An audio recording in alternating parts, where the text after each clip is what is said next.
ویسے بھی لوگ ہوتے ہیں نا، ہم دیکھ رہے ہیں جب ماہ رمضان جیسا قریب ہوتے جاتا ہے تو ایسے بھی لوگوں کو ہم دیکھ رہے ہیں خوشی سے باغ باغ ہوتے ہیں اور دعائیں کرتے ہیں۔ کچھ ایسے بھی لوگوں کو دیکھ رہے ہیں اب چلو بھائی رمضان آتا ہے اب کیا کرتے ہیں، روزے رکھنا چکتا نہیں، رکھیں گے لوگ، ایسے بھی لوگوں کو ہم دیکھ رہے ہیں۔ ایسے بھی لوگوں کو ہم دیکھ رہے ہیں کہ جیسا جیسا ماہ رمضان قریب آتا رہتا ہے تو بہت گران گزرتا ہے ان لوگوں پر، کیونکہ روزے نہیں رکھتے وہ لوگ روزے نہیں رکھنے والے ہی۔ روزے نہ رکھنے والوں کے لیے جب یہ ماہ مبارک جیسا قریب ہوتا رہتا ہے تو ان لوگوں پر بہت پہاڑ گزرتا ہے، کیونکہ آس پاس کے لوگ روزے رکھتے ہیں، بیوی بچے روزے رکھتے ہیں، دوست احباب روزے رکھتے رہتے ہیں، پڑوسی روزہ رکھتا ہے، تو ہم بے روزگار وہ افطار کے محفل میں ہم غیب اگر رہے تو بھی روزے داروں کے ساتھ چپ ایسی ہی کھجور کھا لیتے ہیں، کچھ میوے کھا لیتے ہیں، فائدہ کیا ہے؟ باقاعدہ ان کا دل ملامت کرتا رہتا ہے۔ ایسے لوگوں کو ہم دیکھ رہے ہیں۔ اللہ تعالیٰ کیا بہترین انداز میں سمجھا رہا ہے، کتب علیکم الصیام کما کتب علی الذین من قبلکم، تم سے پہلے لوگوں پر بھی روزے فرض کر دیے گئے تھے، تم پر ہی نہیں، یہ روزے تم پر سمجھ رہے ہو، نہیں، تم سے پہلے لوگوں پر بھی یہ روزے فرض کر دیے گئے تھے، لعلکم تتقون، یہ روزے کیوں فرض کر دیے گئے ہیں آپ لوگوں پر؟ یہ روزے اس ماہ کے روزے رکھنے کے لیے کیوں کہا جاتا ہے؟ اس کا فائدہ کیا ہے؟ اس سے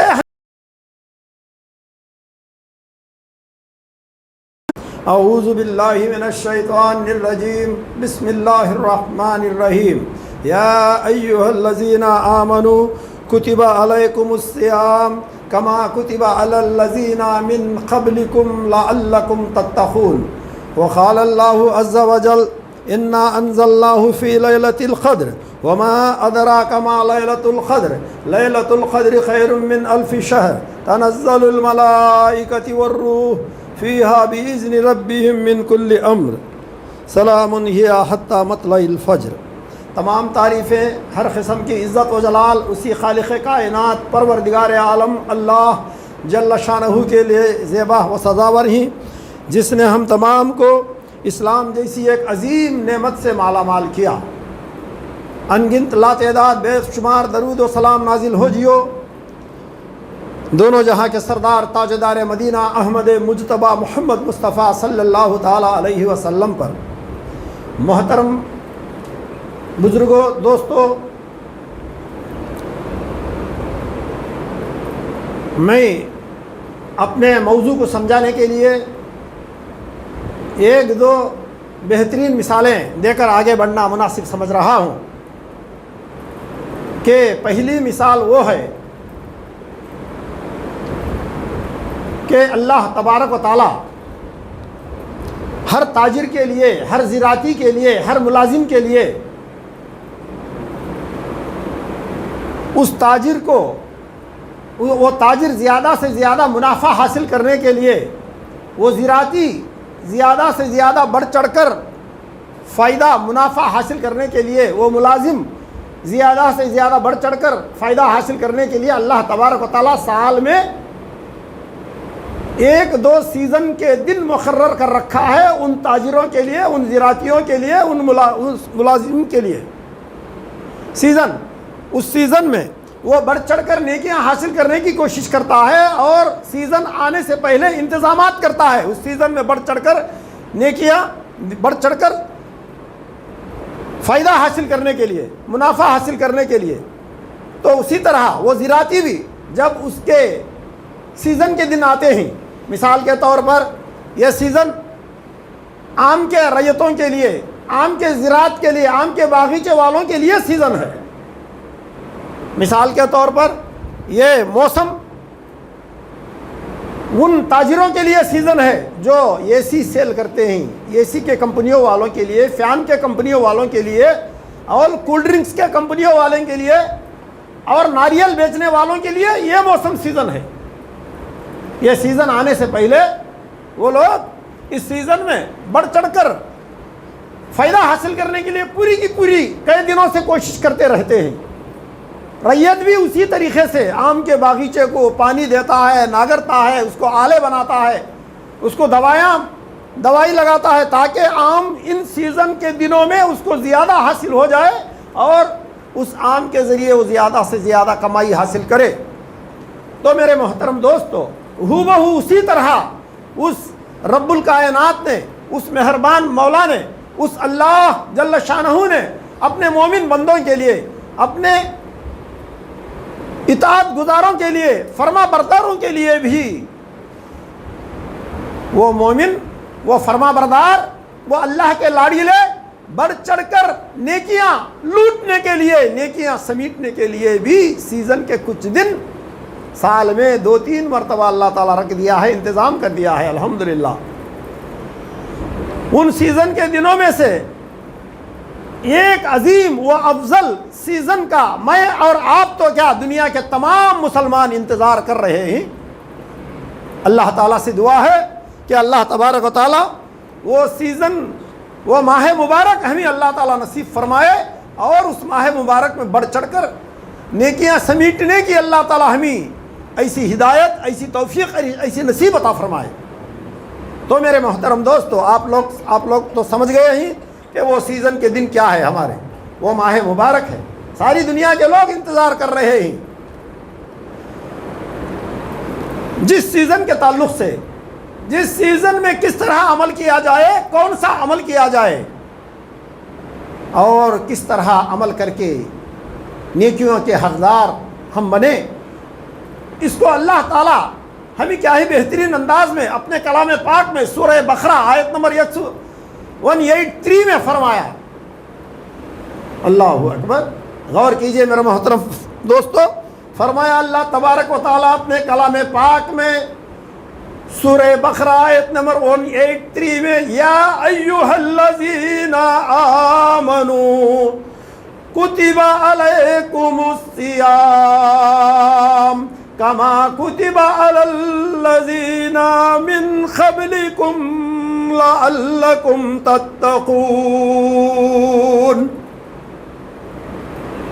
اے ایمان والو، اللہ جل شانہ پر، اس کی وحدانیت پر، اس کی تمام قدرت پر، تمام فرشتوں پر، تمام آسمانی کتابوں پر، تمام انبیاء پر، اچھی اور بری تقدیر پر، جتنے بھی ایمان کی باتیں ہیں، ایمان کے شرائط ہیں، تمام پر یقین اور ایمان رکھنے والوں، کتب علیکم الصیام، تم پر ماہ رمضان کے روزے فرض کر دیے گئے ہیں۔ اللہ اکبر، غور کیجئے میرے محترم دوستو، اللہ تعالیٰ اتنی ہی بات اگر کہہ دیتا تو رب کعبہ کی قسم قیامت کے صبح تک آنے والے تمام مسلمانوں کے لیے رمضان کے روزے فرض ہو جاتے ہیں، رکھنا لازم اور ضروری ہے۔ صرف اتنی ہی بات کہہ دیتا، کتنی بات، اے ایمان والو تم پر روزے فرض کر دیے گئے ہیں، بس کافی ہے ہمارے لیے۔ مگر اس کی مہربانی غور کیجئے، وہ کتنی بڑی رحمت والا، کتنا بڑا مہربان ہے۔ پھر آگے چل کر کہتا ہے، یا ایھا الذین آمنوا کتب علیکم الصیام کما کتب علی الذین من قبلکم، جیسا کہ تم سے پہلے لوگوں پر بھی روزے فرض کر دیے گئے تھے۔ اللہ اکبر، کیا بہترین انداز میں، کیا پیار و محبت سے اللہ تعالیٰ ہمیں، اگر کوئی اس روزے کو وزن بھی سمجھ جائے، ویسے بھی لوگ ہوتے ہیں نا، ہم دیکھ رہے ہیں جب ماہ رمضان جیسا قریب ہوتے جاتا ہے تو ایسے بھی لوگوں کو ہم دیکھ رہے ہیں خوشی سے باغ باغ ہوتے ہیں اور دعائیں کرتے ہیں۔ کچھ ایسے بھی لوگوں کو دیکھ رہے ہیں، اب چلو بھائی رمضان آتا ہے، اب کیا کرتے ہیں، روزے رکھنا چکتا نہیں، رکھیں گے لوگ، ایسے بھی لوگوں کو ہم دیکھ رہے ہیں۔ ایسے بھی لوگوں کو ہم دیکھ رہے ہیں کہ جیسا جیسا ماہ رمضان قریب آتا رہتا ہے تو بہت گران گزرتا ہے ان لوگوں پر، کیونکہ روزے نہیں رکھتے وہ لوگ روزے نہیں رکھنے والے ہیں۔ روزے نہ رکھنے والوں کے لیے جب یہ ماہ مبارک جیسا قریب ہوتا رہتا ہے تو ان لوگوں پر بہت پہاڑ گزرتا ہے، کیونکہ آس پاس کے لوگ روزے رکھتے ہیں، بیوی بچے روزے رکھتے ہیں، دوست احباب روزے رکھتے رہتے ہیں، پڑوسی روزہ رکھتا ہے، تو ہم بے روزگار وہ افطار کے محفل میں ہم غیب اگر رہے تو بھی روزے داروں کے ساتھ چپ ایسی ہی کھجور کھا لیتے ہیں، کچھ میوے کھا لیتے ہیں، فائدہ کیا ہے؟ باقاعدہ ان کا دل ملامت کرتا رہتا ہے۔ ایسے لوگوں کو ہم دیکھ رہے ہیں۔ اللہ تعالیٰ کیا بہترین انداز میں سمجھا رہا ہے، کتب علیکم الصیام کما کتب علی الذین من قبلکم، تم سے پہلے لوگوں پر بھی روزے فرض کر دیے گئے تھے۔ تم پر ہی نہیں، یہ روزے تم پر سمجھ رہے ہو؟ نہیں، تم سے پہلے لوگوں پر بھی یہ روزے فرض کر دیے گئے تھے۔ لعلکم تتقون، یہ روزے کیوں فرض کر دیے گئے ہیں آپ لوگوں پر؟ یہ روزے اس ماہ کے روزے رکھنے کے لیے کیوں کہا جاتا ہے؟ اس کا فائدہ کیا ہے؟ اس سے ہمیں کیا فائدہ حاصل ہوگا وہ بھی اللہ تعالیٰ کھلے انداز میں بتا رہا ہے میرے محترم دوستو، تاکہ تم متقی بن جائیں، پرہیزگار بن جائیں، اللہ کے لاڈیلے بن جائیں۔ اللہ اکبر۔ میرے محترم دوستو، ان روزوں کی وجہ سے یقیناً وہ مومن، وہ اللہ والا ضرور اور متقی پرہیزگار بن جاتا ہے، اس کا ایمان اور مضبوط ہو جاتا ہے۔ اس لیے اللہ تبارک و تعالیٰ یہ روزے ہم پر فرض کر دیے گئے ہیں، فرض کر دیا ہے۔ تو میرے محترم دوستو، اندازہ لگاؤ کہ یہ روزے کتنی عظمت والے ہیں، اور اس ماہ مبارک کو اللہ تعالیٰ جس کو نصیب میں رکھا، ہم تمام کو اللہ تعالیٰ نصیب فرمائے، اس ماہ مبارک میں بڑھ چڑھ کر نیکیاں حاصل کرنے والے وہ کتنے بڑے خوش نصیب ہیں۔ جو لوگ ابھی میں عرض کر چکا ہوں روزے نہ رکھنے والے لوگ بھی ہیں، ہم کو کہاں سے ہوتا بھائی روزے رکھنا، میں تو جاب میں جا رہا ہوں نا، اللہ اکبر، ہم کو کہاں سے ہوتا بھائی روزے رکھنے کے لیے، میں تو تاجر ہوں نا۔ کیا میرے محترم دوستو یہ بات بھی بولنے کی ہے؟ وہ کہاں کا ایمان، وہ کہاں کے مسلمان؟ اللہ اکبر۔ میرے محترم دوستو، کچھ ایسے لوگوں کو بھی ہم دیکھ رہے ہیں، بہت افسوس کہلاتا ہے، بہت تکلیف ہو رہی ہے دلوں کو۔ کئی لوگوں کو میں بچپن سے دیکھ رہا ہوں کہ 3 روزے رکھ کر 30 میں ملا دیتے۔ اللہ اکبر، 3 روزے رکھ کر ہم 30 میں ملا دیتے۔ کیا کیلی کاٹا دین اسلام کا انہی کے ہاتھ میں اللہ تعالیٰ رکھ دیا ہے؟ یہ کیسی بات ہے میرے محترم دوستو؟ اللہ تعالیٰ اس کو 100 سال کی حیات بھی اگر دے دیا ایسا کہنے والے کو، وہ ہرگز ثابت نہیں کر سکتا کہ اصحاب اکرام کے زمانے میں ایسا ہوا ہے، تابعین کے زمانے میں کوئی ایسا کیا ہے، تبا تابعین کے زمانے میں کوئی ایسا کیا ہے 3 روزے رکھ کر 30 میں ملا دینا۔ یہ کیسی بات ہے میرے محترم دوستو؟ ایسے لوگوں کو اللہ سے ڈرنی چاہیے، اللہ کی پکڑ سے ڈرنی چاہیے۔ اللہ تعالیٰ کی لاٹھی میں آواز نہیں ہے، تباہ و برباد ہو جاؤ گے۔ میرے محترم دوستو، اتنا ہی نہیں، ایک حدیث پاک میں آ رہا ہے جو حاکم کی حدیث ہے، کعب رضی اللہ تعالیٰ عنہ جس حدیث پاک کو روایت کر رہے ہیں، یہ ایک مرتبہ محمد کریم صلی اللہ علیہ وسلم ممبر چڑھ رہے تھے، جب آپ نے پہلی سیڑھی پر قدم رکھا تو آمین کہا، دوسری سیڑھی پر قدم رکھا تو آمین کہا، تیسری سیڑھی پر قدم رکھا تو آمین کہا۔ اصحاب اکرام کو تعجب ہونے لگا، صحابہ نے سوال کیا، شہنشاہ کائنات کے غلاموں نے سوال کیا، اے اللہ کے رسول اس طریقے سے کرتے ہوئے آپ کو ہم نے کبھی نہیں دیکھا، کیا بات ہے کہ آپ نے 3 سیڑھیوں پر بھی چڑھتے چڑھتے آمین آمین آمین کہا؟ فرمایا محمد کریم صلی اللہ تعالی علیہ وسلم نے، امام الانبیاء محبوب الکبریاء حضرت محمد کریم صلی اللہ تعالی علیہ وسلم نے فرمایا، اے سوال کرنے والے، اے لوگوں، میرے پاس جبرائیل امین تشریف لے آئے، اور انہوں نے کہا پہلی سیڑھی پر جب میں قدم رکھ رہا تھا تو انہوں نے کہا، اے اللہ کے رسول، اے محمد صلی اللہ علیہ وسلم، وہ شخص ہلاک ہو گیا جو شخص ماہ رمضان کو پانے کے باوجود اپنے گناہوں کی مغفرت نہ کی۔ اللہ اکبر۔ کون دعا کر رہے ہیں میرے محترم دوستو؟ فرشتہ۔ کون سا فرشتہ؟ کیا ایسا ویسا معمولی فرشتہ ہے؟ فرشتوں کے سردار دعا کر رہے ہیں، امام الانبیاء آمین کہہ رہے ہیں۔ کیا اس بد دعا سے کوئی بچ سکتا ہے؟ کیا کسی کو شک ہے؟ اللہ اکبر، اللہ اکبر۔ فرمایا محمد کریم صلی اللہ تعالیٰ علیہ وسلم جبرائیل امین نے کہا جو ماہ رمضان پانے کے باوجود عبادتیں کر کے گناہوں کی بخشش مانگ کر اپنے گناہوں کی بخشش نہ کروائی وہ ہلاک ہو گیا. تو فرمایا محمد کریم صلی اللہ علیہ وسلم نے آمین. پھر جب میں دوسری سیڑھی پر قدم رکھ رہا تھا فرمایا جناب محمد رسول اللہ صلی اللہ تعالیٰ علیہ وسلم نے اے وہ لوگوں جب میں دوسری سیڑھی پر قدم رکھ رہا تھا تو فرشتوں کے سردار جبرائیل امین نے کہا وہ شخص ہلاک ہو گیا جو شخص آپ کا نام سننے کے باوجود آپ پر درود نہ بھیجے. اللہ اکبر. کتنے لوگ ہی میرے محترم دوستو ہمیں اللہ کے رسول صلی اللہ علیہ وسلم کا نام سن کر ان پر درود بھیجنے والے ہر خطبے میں ہم سن رہے ہیں ان اللہ ملائکتہ یصلون علی النبی یا ایھا الذین آمنوا صلوا علیہ وسلموا تسلیما. یہ آیت سن کر ہم کہاں تک درود اللہ کے رسول صلی اللہ علیہ وسلم پر بھیج رہے ہیں؟ اگر نہ بھیجے تو یہ دعا سن لیں. فرمایا محمد کریم صلی اللہ تعالیٰ علیہ وسلم نے پھر سے سنا رہا ہوں سن لیجئے کیونکہ بہت افسوس ہو رہا ہے. خطیب یہ آیت پڑھ رہا ہے مگر درود پڑھنے والے گنتی کے 2% 4% نظر آ رہے ہیں. فوراً درود پڑھنی چاہیے. اللہ کے رسول صلی اللہ علیہ وسلم کا نام سننا ہی ہے ورنہ اس بددعا کے شکار ہو جاؤ گے. پھر میں سنا رہا ہوں وہ بددعا جب اللہ کے رسول صلی اللہ علیہ وسلم نے فرمایا اے لوگوں میں جب دوسری سیڑھی پر قدم رکھ رہا تھا تو فرمایا جبرائیل امین نے جب تمہارا نام سنے تو تمہارے منہ پر درود نہ بھیجے. ایسا شخص ہلاک ہو گیا تو اللہ کے رسول صلی اللہ علیہ وسلم امام الانبیاء نے آمین کہی.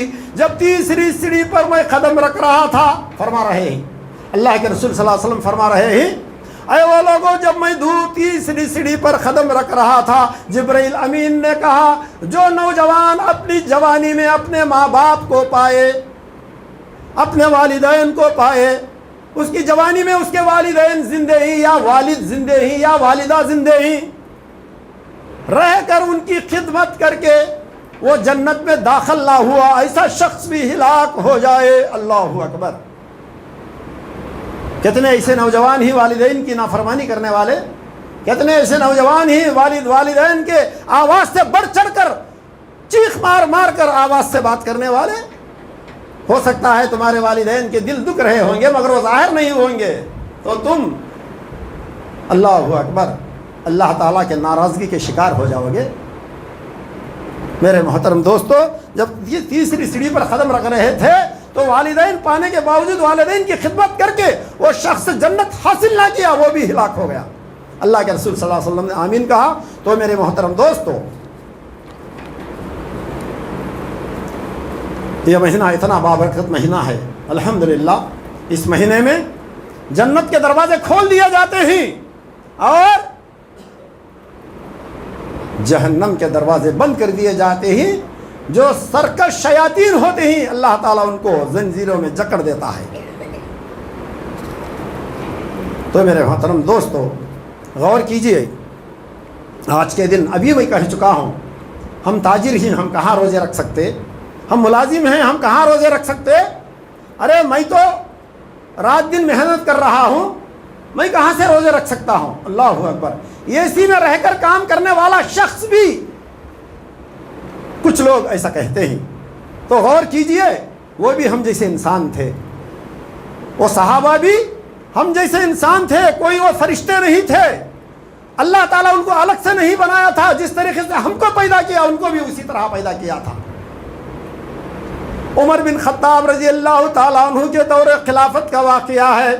حضرت عبداللہ بن مخرمہ رضی اللہ تعالیٰ عنہ کو روزے کی حالت میں جنگ میں شریک ہونے کی ضرورت پیش آئی. اللہ اکبر. غور کیجئے میرے محترم دوست روزے کی حالت میں دشمنان اسلام سے مقابلہ کرنے کی ضرورت پیش آئی. انہوں نے یہ نہیں سمجھا انہوں نے یہ نہیں کہا کہ چلو میں روزے سے ہوں روزہ افطار کرنے کے بعد جنگ میں شریک ہو جاؤں. ارے میرے بیوی بچے ہیں میرے چھوٹے چھوٹے بلبلاتے بچے ہیں ایسی حالت میں میں جنگ میں کس طرح شریک ہو سکتا ہوں.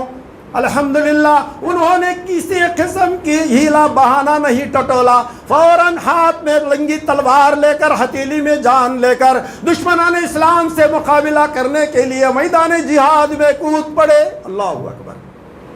عبداللہ بن مخرمہ رضی اللہ تعالیٰ عنہ کو روزے کی حالت میں دشمنان اسلام سے جنگ لڑنے کی ضرورت پیش آئی تو بلا جھجک وہ ہتھیلی میں جان لے کر، ہاتھ میں لنگی تلوار لے کر دشمنان اسلام سے لڑنے کے لیے کود پڑے۔ لڑتے لڑتے لڑتے لڑتے دشمنان اسلام کو ختم کرتے کرتے خود زخموں سے چور چور ہو کر گھوڑے پر سے نیچے گر پڑے۔ اللہ اکبر۔ روزے کی حالت میں میرے محترم دوست، آج کے دن آسانی سے کام کر رہے ہیں، آسان کام کر رہے ہیں، ہم روزہ کہاں سے رکھ سکتے، چھٹیاں رکھ رہے ہیں، چلو کوئی بات نہیں، عبادت کرنے کے لیے آپ چھٹی رکھ رہے ہیں، آپ کو ہم مبارکباد دیتے ہیں، مبارکبادی دیتے ہیں، آپ چھٹی رکھ رہے ہیں، قربانی پیش کر رہے ہیں، 1 مہینہ چھٹی رکھنے والے بھائی بھی ہیں، الحمدللہ، اللہ قبول فرمائے ان کے نیک ارادے کو۔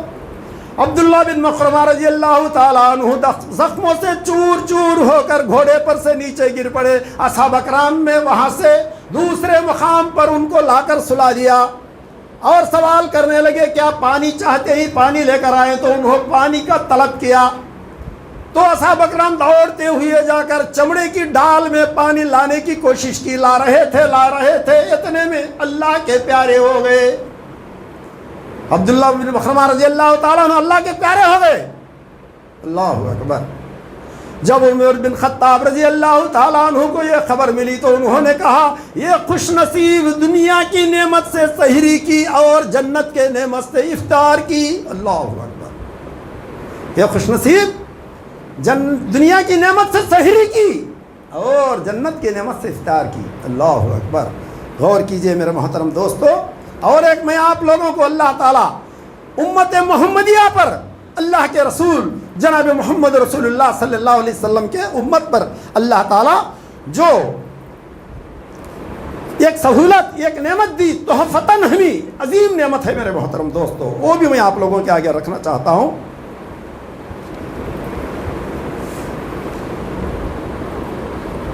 اگر وہ نعمت ہمیں نہ دیتا تو ہم میں کتنے لوگ روزے رکھتے، کتنے لوگ روزے چھوڑ دیتے نہیں معلوم۔ اپنے دل سے سوچے، حدیث پاک میں آ رہا ہے پہلی امتوں کے لیے سحری کی اجازت نہیں تھی، یہاں تک کہ اللہ کے پیارے حبیب کونین کے تاجدار اماں عائشہ کے شوہر جناب محمد رسول اللہ صلی اللہ علیہ وسلم کے زمانے میں بھی شروعات میں سحری کی سہولت نہیں تھی۔ حضرت قیس رضی اللہ تعالیٰ عنہ محنت کر کر کے روزہ افطار کرنے کے لیے گھر کو آئے، اہلیہ سے پوچھا، بیوی صاحبہ سے پوچھا روزہ افطار کرنے کے لیے کیا میسر ہے؟ بیوی نے کہا کچھ بھی نہیں ہے، چلو میں کہیں سے کچھ لے کر آؤں گی۔ محنت کر کر کے تھکے تھے، محنت وہ بیوی صاحبہ کہیں سے خرچ لینے کے لیے گئے یا مانگنے کے لیے گئے نہیں معلوم، حدیث میں تو اس کی تفصیل نہیں آ رہی ہے۔ بیوی صاحبہ کچھ لانے کے لیے تلاش کرنے گئے، ڈھونڈ ڈھونڈ کر لانے تک یہ شہنشاہ کائنات کے غلام یہ روزے دار سو گئے، نیند لگ گئی، تھکے ہوئے تھے۔ بیوی صاحبہ آ کر افسوس کرنے لگے، اللہ اکبر، گاڑی نیند میں ہے شوہر۔ اگر افطار کے وقت کوئی سو گیا تو رات بھر تو کیا سحری کرنے کی بھی اجازت نہیں تھی ان لوگوں کو۔ اللہ اکبر۔ حدیث پاک میں آ رہا ہے شروعات میں لوگوں کو سحری کی اجازت تو کیا، افطار کا وقت اگر پار ہو جائے، عشاء کے وقت میں تم پہنچ جائے تو کچھ کھانے کی اجازت نہیں۔ غور کیجئے میرے محترم دوستو، اس شہنشاہ کائنات کے غلام اصحاب رسول نے جب جاگ اٹھے تو وقت پار ہو چکا ہے افطار کا، تو ان لوگوں نے پھر سے روزے کی نیت کر لی۔ جب دوسرے دن دوپہر کے وقت بے ہوش ہو گئے، اللہ اکبر، ایک دن تو روزہ رکھا، محنت کر کر کے گھر پہنچے، کیسی غریبی تھی میرے محترم دوستو، کیسی لاچاری تھی، کیسا حال تھا، کیسی مجبوری تھی، کیسا دین اسلام پر وہ لوگ عمل کیا کرتے تھے۔ انہوں نے افطار کے وقت ان کو نیند لگ گئی اور روزہ افطار کرنے کچھ نہیں تھا، بیوی صاحبہ نے ان کو نہیں جگایا اور پھر انہوں نے روزے کی نیت کی بغیر سحری کے، کچھ کھائے کے، سحری تو نہیں تھی، کچھ کھائے کے، تو دوسرے دن معلوم ہوا کہ اللہ کے رسول صلی اللہ علیہ وسلم کو صحابی بے ہوش ہو چکے ہیں۔ اللہ اکبر۔ جب اللہ تعالیٰ آیت نازل کیا، اے لوگوں صبح صادق تک تم کھایا کرو، اپنے بیویوں کے پاس جایا کرو، اس وقت تک جانے کے لیے تمہاری اجازت ہے۔ اس زمانے میں بیویوں کے پاس بھی جانے کی اجازت نہیں تھی۔ یہ دو سہولتیں اللہ تعالیٰ دے دیا۔